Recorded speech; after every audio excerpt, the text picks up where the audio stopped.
Good morning, and thank you for joining me today. My name is Alistair MacGregor, and I serve as the NDP's critic.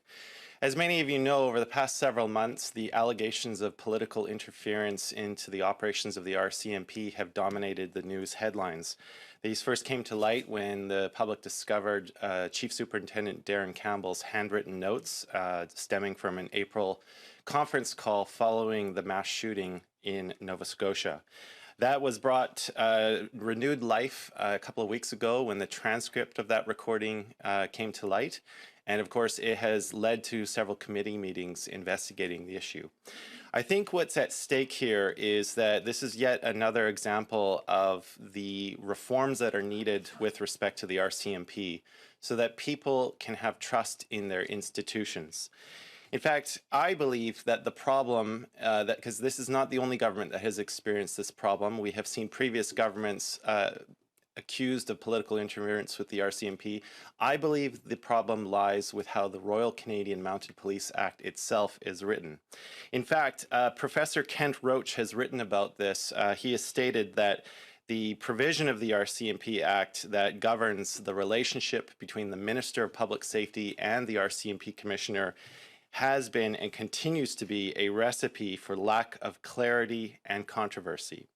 And he has further written that the RCMP Act should clarify that the Minister of Public Safety should not interfere with law enforcement decisions, but rather provide policy guidance to the RCMP. During yesterday's Public Safety Committee meeting, RCMP Commissioner Brenda Lucki echoed these when she also stated that she herself would be in favor of further clarity within the Act. There are other jurisdictions that have these examples. You need to look no further than Ontario's Police Services Act. The Manitoba Police Services Act as well contain languages that specify the difference between what the ministers of public safety can and cannot do and what the police are responsible for.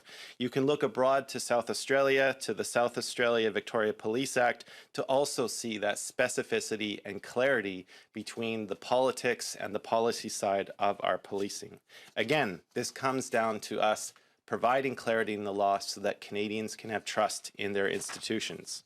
Today, I'm pleased to announce that I have introduced Private Members Bill C-303. This enactment will amend the Royal Canadian Mounted Police Act to clarify the scope of the directions that the Minister of Public Safety can issue to the Commissioner of the Royal Canadian Mounted Police. Specifically, the Minister will not be able to issue any kind of direction with respect to operational decisions, including the day-to-day operations of the force. The Minister, through this bill, will have to respect law enforcement decisions in specific cases, such as those relating to investigations, arrests, and prosecutions. And of course, the bill will also specify that the Minister may not interfere with the Commissioner's powers or authority as is written under the Act. Furthermore, for the transparency piece, my bill will provide that the Minister who does issue directions, for all directions to be issued in writing, tabled in Parliament, and published in the Canada Gazette. I strongly encourage the Minister of Public Safety to support this bill. If we are serious as parliamentarians about providing a legislative framework for the transparency that Canadians demand of us, to include specific provisions separating the political sphere from the operational sphere, this bill will do just that. I encourage all parliamentarians to take a look at this bill and support it. And with that, I will conclude my remarks and await any questions members of the media might have. Thank you. We'll start with questions in the room. Do you have any questions? No? No? All right. I have a question online. Jacques Galland, please go ahead. Hi, Mr. MacGregor. I wanted to ask you, do you believe that what happened in this specific case constituted political interference, where the Minister's Chief of Staff asked the Commissioner if certain information would be included in a news conference?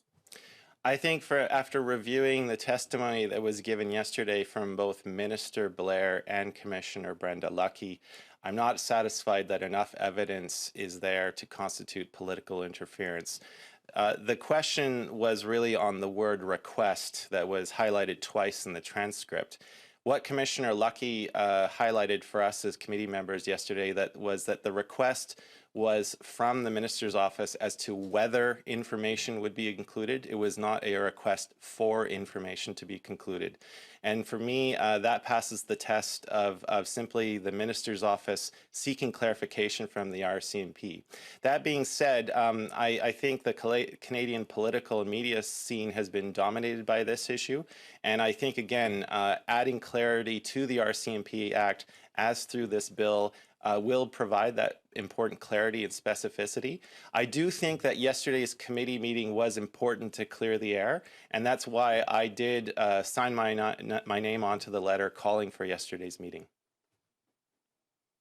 Thanks. And then I would also just ask you then, is there any outstanding questions you have about this incident, or do you feel like you've now gotten all the answers that you were looking for?